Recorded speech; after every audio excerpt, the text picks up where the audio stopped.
Le Real Madrid sacré champion d'Espagne, la lutte pour l'Europe se poursuit en Première Ligue, le rachat de l'OM continue de faire parler et les chaudes infos mercato du jour.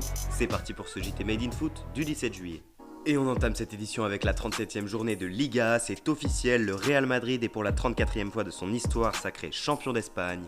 Hier soir face à Villarreal, les Madrilènes se sont imposés 2-1 grâce au doublé de Karim Benzema, 21 buts cette saison et probablement en lice pour le titre de meilleur joueur de l'année en Liga. Comme souvent, le Real a concédé un but et aurait même pu se faire égaliser dans le temps additionnel sans une double parade de Thibaut Courtois exceptionnelle à l'image de sa saison. Une saison, un sacre inoubliable comme titre marqua ce matin. Il faut dire que les hommes de Zidane se sont montrés les plus solides lors de cet exercice, ne perdant aucun de leurs 18 matchs disputés face à l'actuel top 10 du tableau et sur une série de 10 victoires consécutives depuis la reprise du championnat.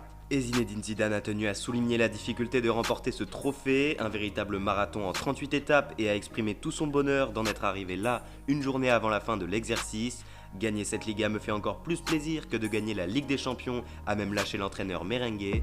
11e trophée pour le natif de Marseille en quelques 3 ans et demi au Real Madrid, alors que Miguel Munoz, l'entraîneur le plus titré de l'histoire du club, a glané 14 trophées en 15 ans. Si nécessaire il était, Zinedine Zidane avec ce nouveau titre rentre un peu plus dans la légende du club, comme Sergio Ramos et Marcelo, 22 titres et à une longueur du record du légendaire Paco Gento.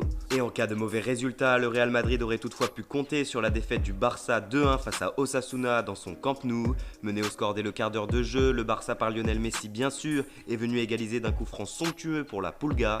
Seulement voilà, se reposer sur un Messi presque voire totalement orphelin dans cet effectif cette saison ne suffit pas pour remporter des trophées et les Blaugrana vont même perdre le match au bout du temps additionnel. 6e revers de la saison pour les Catalans qui ne manquent pas de décevoir à nouveau Léo Messi donc qui s'est montré fataliste mais lucide en interview d'après-match. Cette partie reflète bien notre saison, on a été une équipe très faible qui perd par manque d'intensité et d'envie, on va devoir changer pas mal de choses sinon nous perdrons contre le Napoli.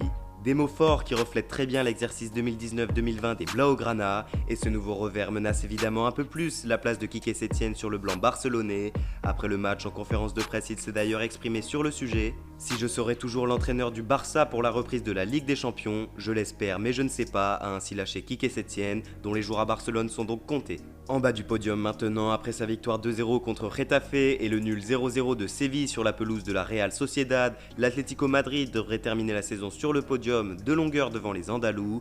Un mot enfin pour la course à l'Europe, les contre-performances de Villarreal, de la Real Sociedad et de Getafe permettent à Valence, tombeur 1-0 de l'Espagnol, de croire encore à une qualification pour une compétition européenne, tout comme Grenade, tombeur de Majorque. Après cette longue page espagnole consacrée au dénouement du championnat, filons en Angleterre pour la 36e journée de Première Ligue. Et Leicester avait un match périlleux à négocier en recevant Sheffield 8e.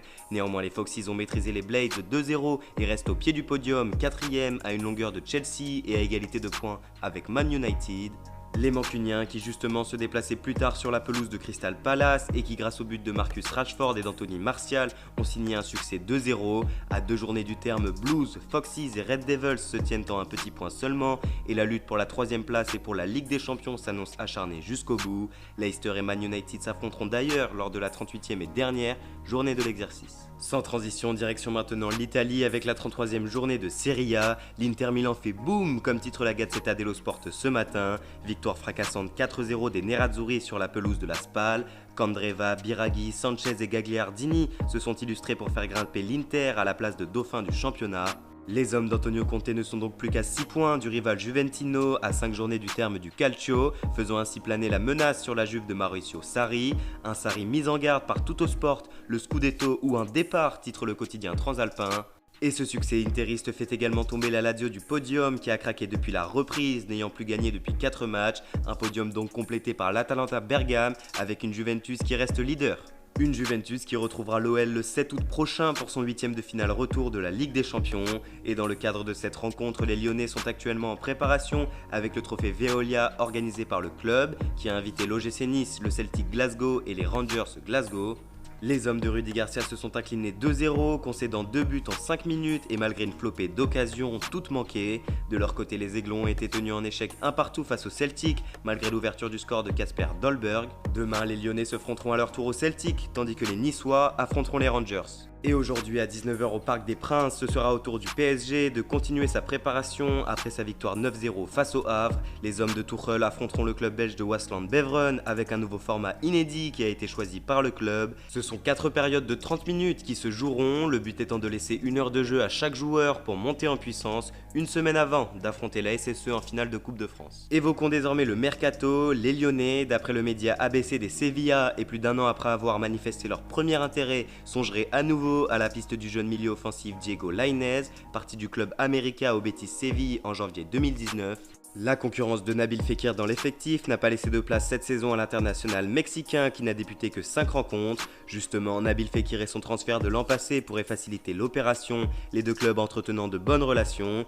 La valeur du joueur sous contrat jusqu'en 2024 avec le Betis est estimée entre 10 et 15 millions d'euros par le CIES. Chez le rival olympien, alors que la venue de Leonardo Balerdi sous la forme d'un prêt avec option d'achat de 15 millions d'euros selon les dernières estimations se précise, le club pourrait voir partir un de ses cadres.